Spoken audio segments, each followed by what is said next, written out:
Hi, Psych One. For Monday, I'm going to give you what would be normal notes for lecture. So go ahead and grab your notebook, grab something to write with, and we will talk about hypnosis. Switch into multi-screen and boom, there we go. All right, so consciousness, and that shouldn't say chapter. That would be just a little bit of a unit or a module, depending on how you like it. And hypnosis is going to be the topic. So reading was for Monday, so this should all be pretty familiar, quick and easy for you. Hypnosis in this case is going to be a social interaction according to our textbook, in which you're going to have a hypnotist. And this is where it gets to be a little bit silly. The hypnotist makes suggestions and stuff happens. They ask that you see something, you feel something, you think about something, or that you do something. You could have somebody, if you are the hypnotist, as simple as you just start with the close your eyes, or you could have them watch, like the classic would be watch a watch as it goes back and forth. You could have them raise an arm, turn it upside down, count their fingers, or you could do tactile things where they put different fingers together. You're just asking them to do stuff. And if you're having this interaction fully take place, the subject's going to follow. The subject does it. They close their eyes, they listen, they count to 10, they do whatever the thing is that's going to be going on. Even though strictly speaking, this would be something of a misnomer or a strange kind of title, because you actually do have an ability to hypnotize yourself. If we're talking about hypnosis, all it means is that we're having some sort of a change or an alteration in consciousness. Something takes place that's going to be different. So if we were to hook somebody up kind of like with a sleep study to an EEG, you see a change in brain waves. We see some alteration in activity, either what it is, how much it is, that sort of a deal. So there's going to be that change that happens. Also, you don't actually have to have it be a social interaction. One can hypnotize themselves. I know of sports teams, athletic endeavors in which you've got like sports psychologists who will engage in hypnotic activities where they teach the athletes how to hypnotize themselves, like a pre-performance sort of a prep thing. And it's absolutely not magic. You don't hypnotize somebody to do like amazing at a sport or to do really well at a test. They don't just do that.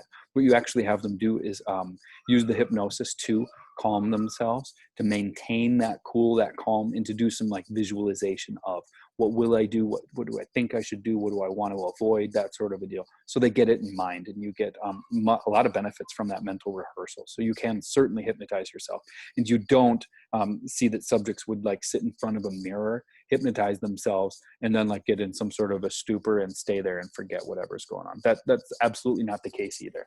Okay. So those would all be some misunderstandings with hypnosis, and kind of a strange thing with our textbook, this definition here anyway. All right, if we're looking at the most common ways that we would try and explain hypnosis, two answers would come to mind. The first one is a social influence theory. This is probably the less popular of the two. If you were going to poll a bunch of people and say, what is hypnosis? How does hypnosis work? The social influence theory is one in which I do whatever I'm being told or asked to do in order to engage in social activity, right? If somebody extends their hands pre-COVID and puts it towards you, you're going to shake their hand. That's the normal response to take place. That's a social interaction. In this case, it's going to use or be explained by, if I'm the hypnotist and I ask you to close your eyes and do something and quack like a duck when I say birds, you doing that is just because you're being obedient. You're playing along like someone on a stage, if they were doing a play, if they want to do it, if they want to be part of the show, if they want to please either the hypnotist or the people in the audience or whatever, they're doing it for that reason. They're doing it for the social pressure. They're doing it because they want to be involved and they want to be, basically normal. It's a normative social behavior. And then you get that normal variation of people, some that'll do it a whole bunch, but also some people would, act really crazy if they were up on stage just for fun. They wouldn't necessarily have to have like the excuse of being hypnotized in order to do something that would be a little bit outlandish and whatnot. And then the second, and this would be what most people probably kind of think of like a more magical version of hypnosis, would be the divided consciousness theory. And in this one, we're saying that you've got like levels of awareness, and this takes away the base thing, or like you could think of the one that's the part of your awareness that's trying to make sure you don't do something silly, or to try and say, what, if I'm engaging in an athletic behavior or endeavor and I'm going to go for like a run and maybe, stop sooner, it hurts, you're thirsty, you know, that sort of a thing, that you can basically just quiet that voice. You can take and make a split in the brain, and the part that says no, you can quiet down, so you can get somebody to do something maybe they wouldn't otherwise do. So if we're talking something super outlandish and the research doesn't support, even though I can do hypnosis if we had time and we were actually able to meet, usually I like to do a hypnosis thing in class where I hypnotize everybody.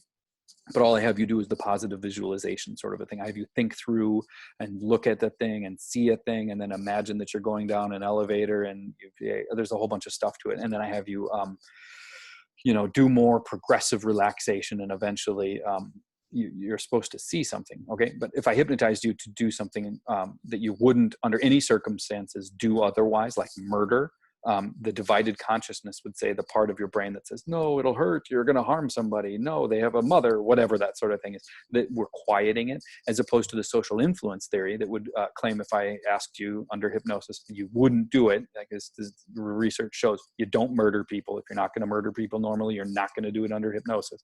But if you would theoretically engage in something like that, and then the social influence theory was the one that would maybe potentially explain why you did it, it's because you would have already done it. You're a horrible psychopath and a bad person anyway. So of course, under hypnosis, you would go ahead and do that thing. All right. How do we hypnotize people? Step one, you just be creepy. All right. That's actually not true. It's called hypnotic induction. You just create a state of hypnosis, and it's the most oversimplified thing in the world. I ask you, close your eyes. I ask you, count back from 10 to 1, 10, 9, 8, 7, 6, 5, 4, 3, 2, 1. And as you're doing that, you normally do relax a little bit more. And then I consistently tell you under hypnosis to visualize. If we were to do it in class, I say, imagine there's going to be a building down and away from you a little bit. And then we add detail to the office building, and you fill in the gaps. And then I have you walk to it. You go in the lobby, and we explain or visualize as much as you can about it, right? Because then you're buying into it. And then get on the elevator, like I mentioned, in every step, you're more relaxed, more calm, more comfortable, right? So you do kind of just eventually go into that state. That's all it is. And you could, like this guy here, focus on the thing, and they wave it back and forth, and you look at it, but you clearly would also want to have a very consistent, almost monotone voice. If you're going to be having something that would be distracting and weird, then, you know, people get all bristled and your autonomic nervous system revs up, and you're like, what the hell is that? All right. And that doesn't help. So you want to be calm, cool, and you just ask them to do stuff, and they do.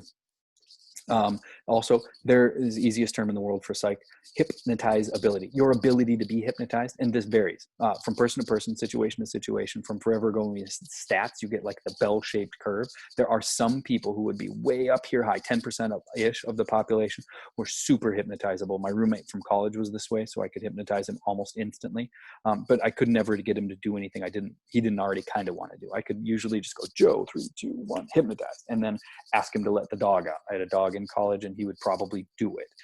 I tried a couple of times on campus to hypnotize him, and I was going to embarrass him after his class if I knew where it was. And then I was going to have him like, oh, Joe, you're a squirrel. And everyone's shoes, they're nuts. So get their shoes and put them in trees. Never worked. Never did it. But like, I'm not joking. Almost 100 times I'd hypnotized him before. Then you get the people in the middle that are, you know, going to experience some level of hypnosis, like the relaxed part and the visualize a thing, but they're not going to jump up. They're not going to dance. They're not going to quack like a duck. All right. And then you get 10% of the people who are going to do nothing ever. I'm not comfortable. I'm going to be like a weird jerk about it. I'm not going to go along with anything you tell me to do. Some other things, and they're not in blue, don't write any of this down. Limits of hypnosis and suggestion. Okay, so usually I ask that you would see or think or whatever the thing's going to be, all right? We just see that that's normally what's going to happen. We also know that hypnosis does not cause a behavior. You're not spontaneously going to like freak out and do a thing like murder or drive and steal, or you're not going to do those things. Also, I can't hypnotize you to do something that you can't already do. If you can't do a backflip, I can't hypnotize you and then make you suddenly capable of doing it. I can't hypnotize you and make you a ninja assassin. Okay. But if you can do a backflip and you're willing to participate, or with like the divided consciousness thing, you might be able to, under hypnosis, do those normal things anyway. Some stuff about hypnosis. So what's the use of it? Because some hypnotherapy things do work. After is going to be the post-hypnotic and suggestion. So if I were to hypnotize you and ask you to, after you're hypnotized, Remember, if we wanted to use it for like some sort of stop smoking thing, which is relatively common, it's not the most effective thing in the world, but you would ask the person after they're hypnotized to imagine if they're going to like light the cigarette, that it's not filled with tobacco, instead it's filled with like babies. And of course you wouldn't want to light those on fire. So it's less likely that you would, you know, I know that's ridiculous, but it's less likely that you would do whatever it is that you're going to do. Or if it was going to be like a weight control thing, imagine as you're picking your food, like, you know, just take an extra brief moment to visualize which one's going to be the best choice, which one's not going to be the best choice for whatever you're going to eat. So stuff like that. These are not all things that work very well. Depression, weight control, maybe kind of sort of. Stress reduction, that can actually work pretty well. Childhood issues, absolutely not. Pain stuff, it does actually work very well for that, and sports performance too. Okay, the opposite of a post-hypnotic suggestion, if you ask someone to forget, or you're asking them to play along and act like they don't remember what had happened while they were under hypnosis, that's going to be the opposite of a suggestion. It's going to be amnesia, which is a general term for can't remember. Post-hypnotic or hypnotic amnesia, you just don't remember what you did, and that's perfectly fine too. Or you could have somebody under hypnosis, maybe theoretically, that just straight up fell asleep. We don't care, we don't care, we do care. I definitely want you to know this one. Pain control and hypnosis works pretty well. Some of the research that has best been published on this would be dental procedures. So like getting a root canal and not doing any anesthesia, either local, so like a shot to deaden the area, or general, you know, because some dental procedures would necessitate general anesthesia where you go full unconscious. They've done these and only used hypnosis. Hypnobirthing is actually really, really common. So giving birth to a child and then utilizing hypnosis, although you could just do no drugs and nothing, but I wouldn't. Placebo effect. So there is definitely an argument that maybe hypnosis isn't really a thing, but we do see that it helps with like pain control. So even if it's not a thing and it still somehow helps, right? We know that it's relatively effective, like clinically significantly effective. Who cares? If it works, it works. We do not see that this can happen. There's absolutely no way. Like if I can't hypnotize you to do backflips, if you can't already do backflips, you will not also be able to get old people to lift phenomenal amounts of weight. Doesn't work. You don't become super strong. You don't become super aggressive. You don't become super violent. You don't change. Age regression would be one where you have people think about being younger, becoming younger, acting younger, that sort of a deal. If you ever play with hypnosis, don't do this one. Just don't. Don't do it. And that's all I got. Nice. Okay, so we're looking at about 13 minutes. I'm going to assume that's enough time if you're adding stuff, or if you had to stop and pause to write anything down. Let me know if you need anything. We're going to call it a day there. So have a good one, and we'll talk to you guys soon. Adios.